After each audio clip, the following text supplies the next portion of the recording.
Oiê, gente boa desse canal. Aqui, Fernanda Vidigal, para mais um 365 Aberturas de Tarô. E hoje a gente está para uma nova abertura e também para a última abertura da série do Tarô em Individuação. A gente vai começar agora cada vez mais a usar uma linguagem diferente, aonde a gente entra para o tarô mais oracular e volta então para outras literaturas mais abrangentes e com propostas mais atuais. Mas, de toda forma, eu resolvi que eu vou ler, porque é curtinho e também uma parte final do livro dela, da Irene Gade, e eu vou ler os significados adivinhatórios das cartas, principalmente dos arcanos maiores, que são com os quais ela trabalha quase que o livro todo. No quesito mago, ela diz o seguinte: no nível espiritual, o mago pode ser interpretado como a totalidade da personalidade, como a busca disciplinada do conhecimento, como a capacidade e a força de lidar com os acontecimentos, utilizar e modificar o mundo. Ele significa o pensamento que se torna ação, a escolha de meios apropriados, dedicação, vontade ativa, sacrifício, magia, ritual. Por isso que eu chamo ele de Silvio Santos. Então, assim, é o cara que põe tudo que é possível em ação.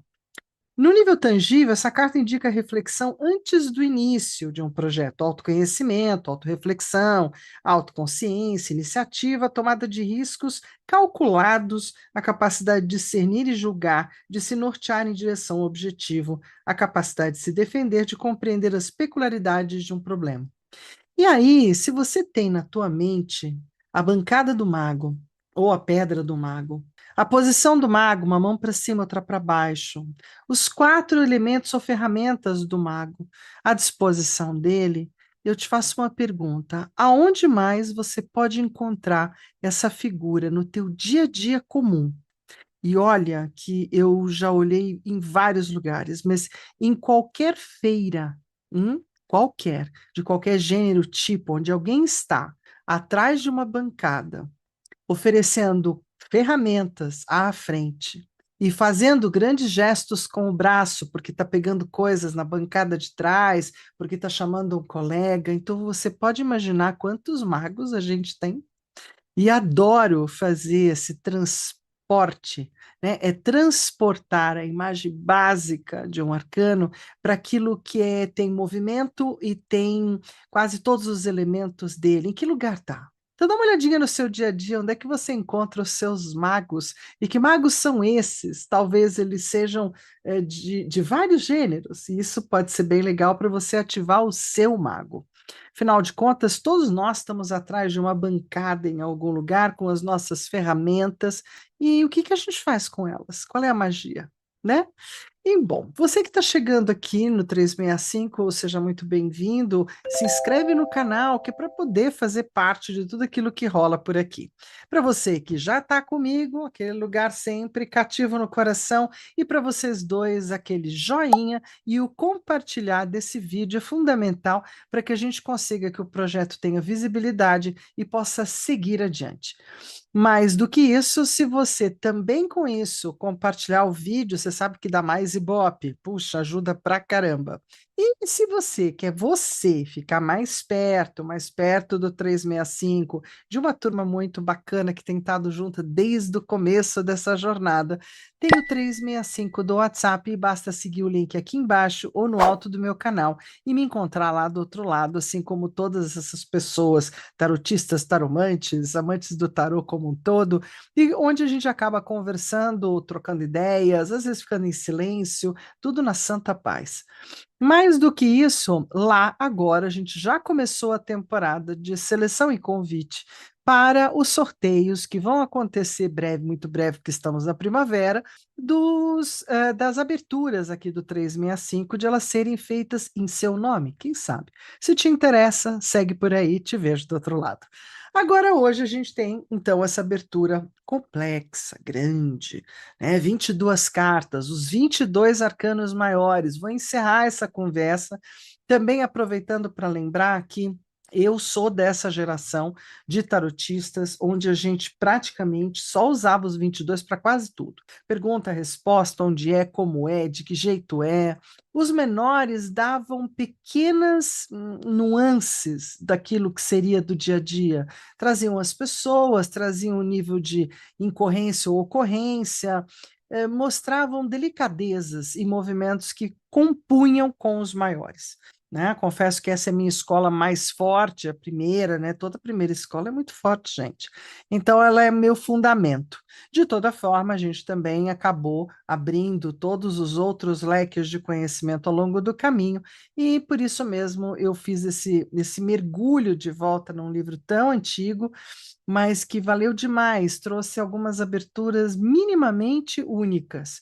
Então, vamos para mais uma? Essa é do tipo única também. E com ela eu vou encerrar aqui no 365 Aberturas de Tarô a temporada junguiana, quer dizer, pelo menos dessa autora.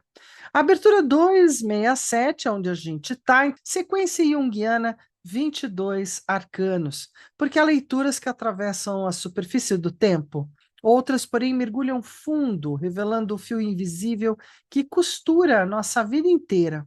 A sequência junguiana é uma abertura rara e poderosa, um mapa completo da jornada da alma através dos 22 arcanos maiores. Cada carta toca o mistério da individuação, narrando a nossa história interior e exterior, como quem traça o roteiro da jornada do herói particular, bem toda sua. Aqui não buscamos apenas previsões, buscamos compreender quem somos, de onde viemos e para onde estamos sendo chamados. Essa é uma abordagem terapêutica do tarô. Vou tentar me tirar daqui para você ver o tamanho. Não é que você vai ter que achar aí na tua mesa. Eu vou usar o menor dos meus baralhos, vou trabalhar com os 22 maiores, possivelmente o Marcelinha, para dar conta de caber, né, gente? Senão tem que fazer a ginástica. Muito bem, ela tem alguns passos para a gente pensar. Então, a estrutura da abertura, as cartas são embaralhadas e cortadas, dispostas viradas para baixo na seguinte ordem. Lembrando que para ela a gente embaralha, e esse momento de embaralhamento é bem importante, é onde a gente abstrai, é onde a gente medita. Essa é uma abertura que não necessariamente tem que ter um tema, não, é falar de você, deixar que mostre, deixar que realmente o oráculo, né, e o campo te mostre aquilo que ainda está aí para ser olhado. E aí a gente vai dispor tudo fechado, então todos eles voltados para baixo, e prestando atenção que a primeira carta ao centro, além de ficar no centro, ela é a última a ser aberta. Aí depois a gente vai abrir as cartas 2, 3, 4 e 5 para colocar como espaço paterno, materno, ânima, ânimos, como se fossem os meus dois hemisférios do meu cérebro, do meu ser, o meu lado direito e o meu lado esquerdo, também para uma observação mais íntima. A sexta carta é a ponte entre esse mundo interno, que é meu, e o mundo do lado de fora, culminando na carta 7 logo abaixo, que é a herança recebida no nascimento. Aqui vem uma chave, né? Algo que você recebeu no seu nascimento que tem muita importância ainda, como olhar, como algo a trabalhar, como o que fazer com isso, né? Olhar para isso carinhosamente. Das cartas 8 até a 14, do lado esquerdo, subindo, a gente tem então da esquerda e de baixo para cima, né? Esse olhar de vamos olhar o encaminhamento, como é que eu me encaminhei do meu nascimento até o ponto alto da minha vida, que a gente pode chamar tipo agora. E aí depois a gente vai na carta 15, justamente olhar que ponto alto é esse, ou que nadir, que busca do que falta, qual é esse ponto que me move. Das cartas 16 até a 22, a gente desce pela direita, como quem vai chegando cada vez mais no entendimento do aqui e agora, e a carta 1 permanece fechada. Aí agora a gente vai ter algumas questões que são mais didáticas e não necessariamente você precise anotar todas, mas vai ser interessante. Então, assim, na carta 1 ficou a essência espiritual, a matriz criativa, o que em mim permanece intocado, silencioso, qual é a centelha que me nomeia sem nome, sabe? Aquilo que realmente ainda está muito em mim. Carta 2, o pai, a herança masculina, o legado de força, lei, estrutura poderosa ainda molda a minha vida, que yang é esse que ainda está aí. A mãe, a herança feminina, que legado de nutrição, afeto ou sombra materna atua nos meus movimentos.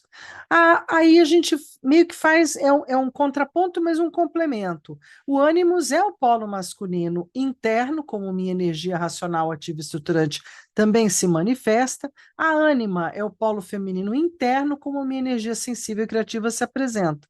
Já que o que eu recebi do pai não necessariamente é o que eu tenho no meu ânimos, e o que eu recebi da minha mãe não necessariamente é a minha ânima.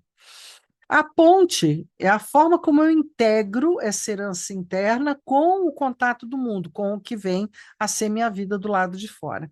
Na carta 7, a herança do nascimento, então, o que me foi dado no instante que eu cheguei aqui à vida e que foi bem importante.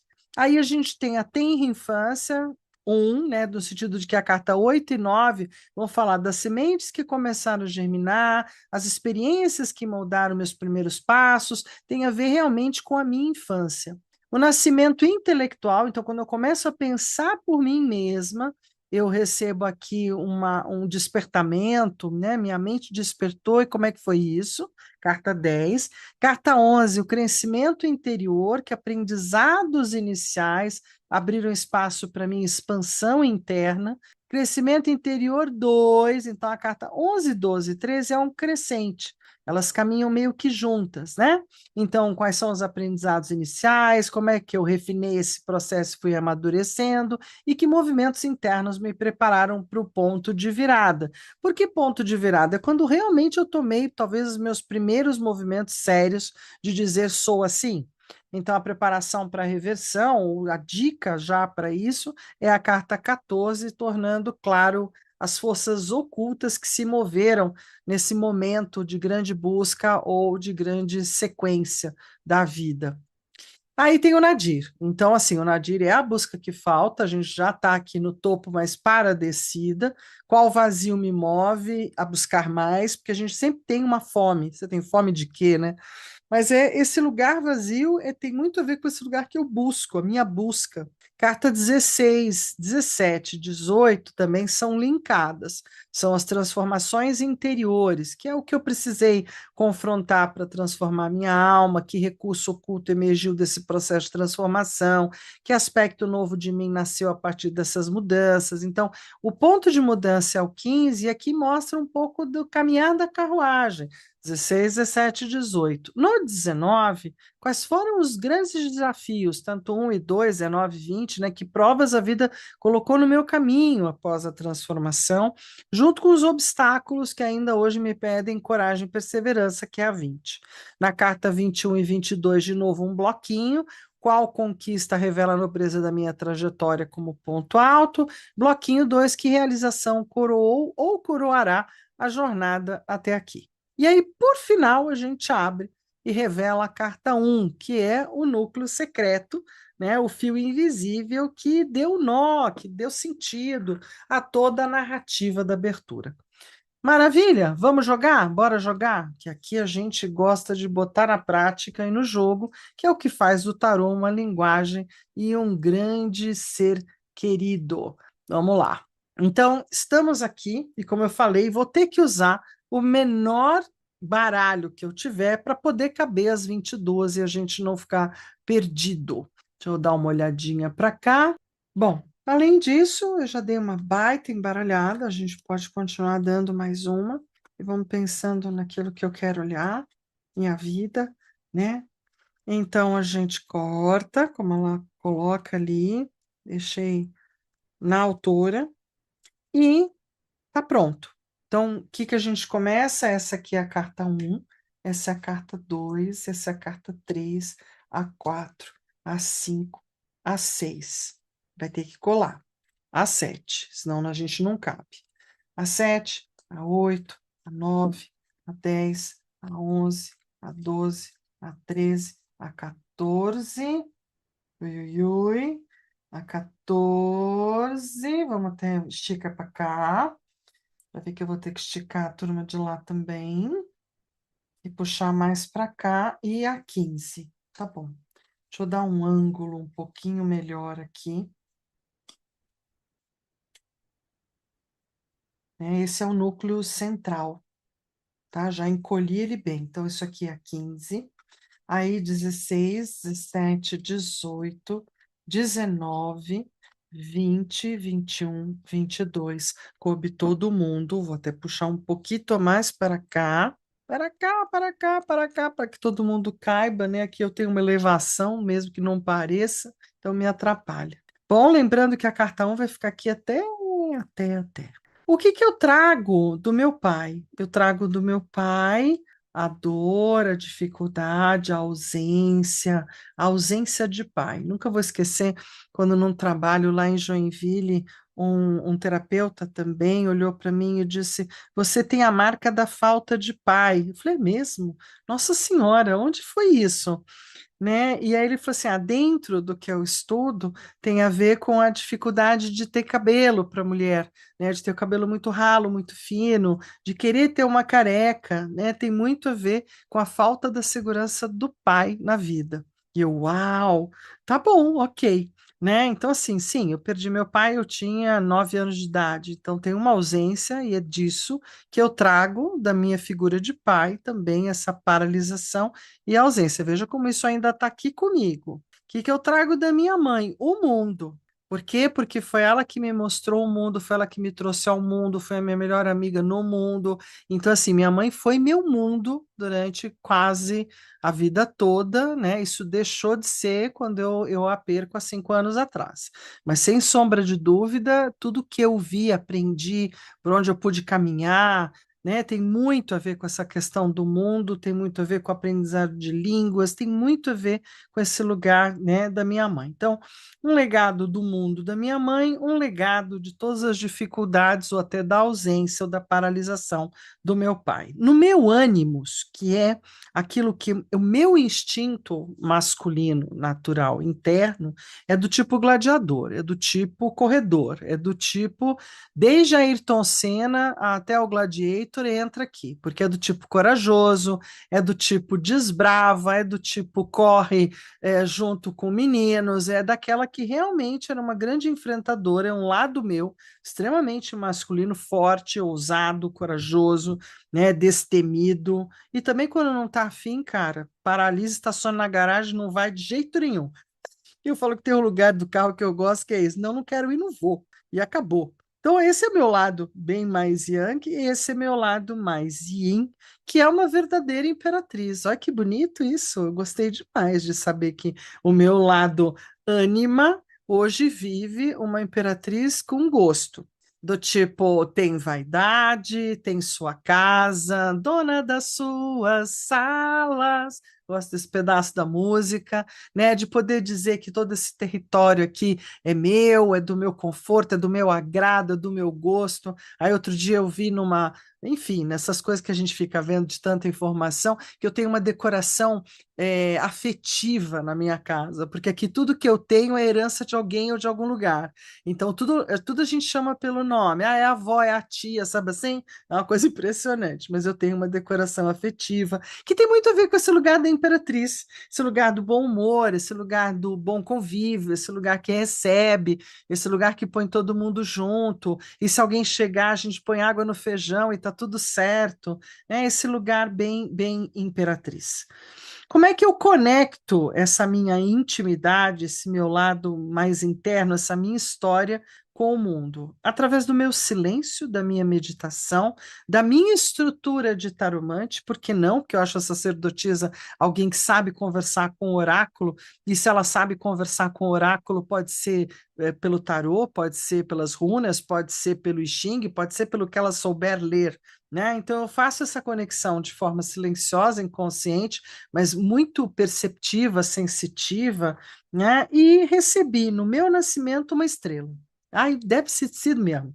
Então, assim, por quê? Porque eu, assim, eu tenho fé, eu acredito, meu nascimento foi bastante marcante, foi muito importante para as pessoas que estavam envolvidas a ele, né? Então, são momentos, eu trago esse brilho da estrela, ou o lugar da estrela de olhar a vida com fé e acreditando em coisas, olhar futuro, olhar para diante, mas também lembrando de como fazer um bom presente, a troca com a vida, com os seres vivos, com a natureza, com os animais, super aqui segue a minha querida estrela.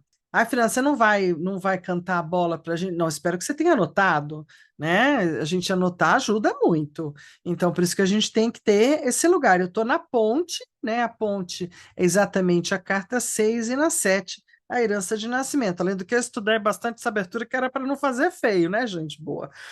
Bom, aí eu tenho a questão da infância. Então, o que que eu trago da minha infância? Quais são as sementes? Eu trago uma infância silenciosa, uma infância até um pouco solitária, até os meus quase 4 aninhos, né? Muito dona de mim, muito do meu lugar, muito sábia, muito velhinha, nova. Dizem que é assim que criança de Capricórnio é, né? Então vai ver que era isso mesmo. As sementes foram todas de ter à minha volta também muitos anciões, muita gente mais velha, muita gente com muita paciência, de ouvir todo mundo, enfim, de trazer os mais sábios, os mais velhos sempre comigo, e tive uma infância muito atribulada. Por quê? Porque além das mudanças de cidade, teve a perda do meu pai, mudança de casa, mudança de casa, mudança de casa. Então, assim, teve muitos sobes e desces, muitas experiências de viagem, de sobrevivência, de apoio, né, que também me deram um elástico muito bom para a vida. E no sentido final, né, se a gente pensar, ó, Terra Infância 1, então o meu querido eremita. A Terra Infância 2, a Roda da Fortuna. O meu nascimento intelectual é com o diabo. Então, eu vou tomar posse do meu ego, de que eu era um ser separado, e eu começo a pensar por mim mesma, e os livros já não são mais tão encantados, e aí entram livros, revistas, jornal, entra uma série de coisas. Eu sempre fui uma leitora contumaz, e eu acho que o meu nascimento intelectual é desde que eu nasci mesmo, mas nesse momento eu começo a pensar por mim mesma.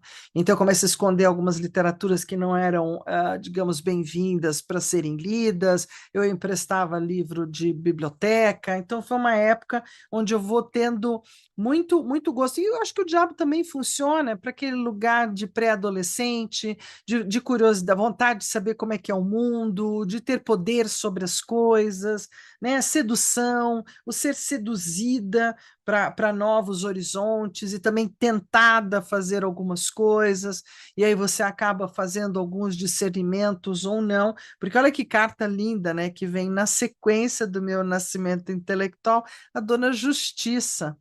Algumas regras, valores e coisas, eu acho que eu introjetei em outra vida, não foi nem nessa. E aí eu tinha um critério, uma forma de avaliação, de novo voltando para a velhinha jovem, né? Velha em corpo novo, ou como disse uma vez o astrólogo para mim, pô, você demorou tanto para voltar, né? Tanto que agora você está meio fora do tempo, você está fora da realidade do agora. Então pode ser. Pode ser, a vida sempre foi uma grande surpresa e eu sempre fui aquela menina meio careta, meio séria, meio. Não, mas tem que ter um certo protocolo. Não exageradamente, mas sempre fui. E sempre tive muito fora do meu tempo, entre as pessoas da minha idade, o jeito como agiam ou não. Aí, depois desse esse primeiro passo de crescimento interior, que era assumir a responsabilidade sobre as coisas que eu fazia ou pensava, a gente tem no segundo passo de crescimento interior um momento de, ai, gente, olha, deixa eu me lançar, deixa eu me jogar, deixa eu experimentar, que foi uma fase bem mais adolescente malévola, que aí dizia minha mãe, poxa, você não me deu trabalho nenhum até aqui, agora vai me dar? É tipo isso. Aí eu já estava com os meus 16, 15, 16, já saindo já. Que aprendizados iniciais abriram. Então, assim, ó, vamos lá, voltando um pouquinho, né? Meu nascimento intelectual é com o diabo, com a vida como ela é. Aí a gente tem o crescimento interior um, que são os aprendizados também. Aí como é que eu fui refinando? Fui refinando na doideira, assim, né? Tipo, o louco vai refinando coisa nenhuma. Vamos indo e vai vendo que bicho dá.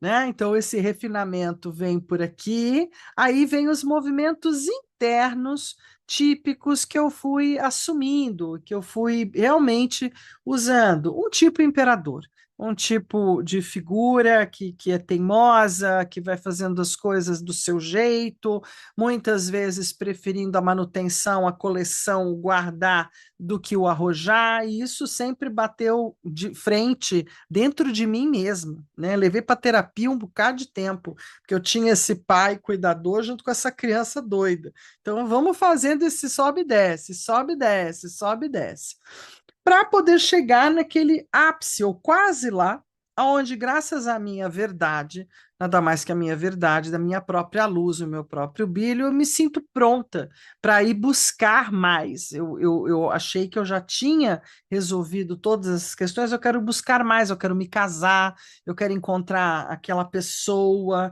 eu quero uma vida para fora. E aí, definitivamente, o meu nadir é a temperança, né? Então, a reversão, que já é aquele momento de você, bom, então, o que que você está buscando?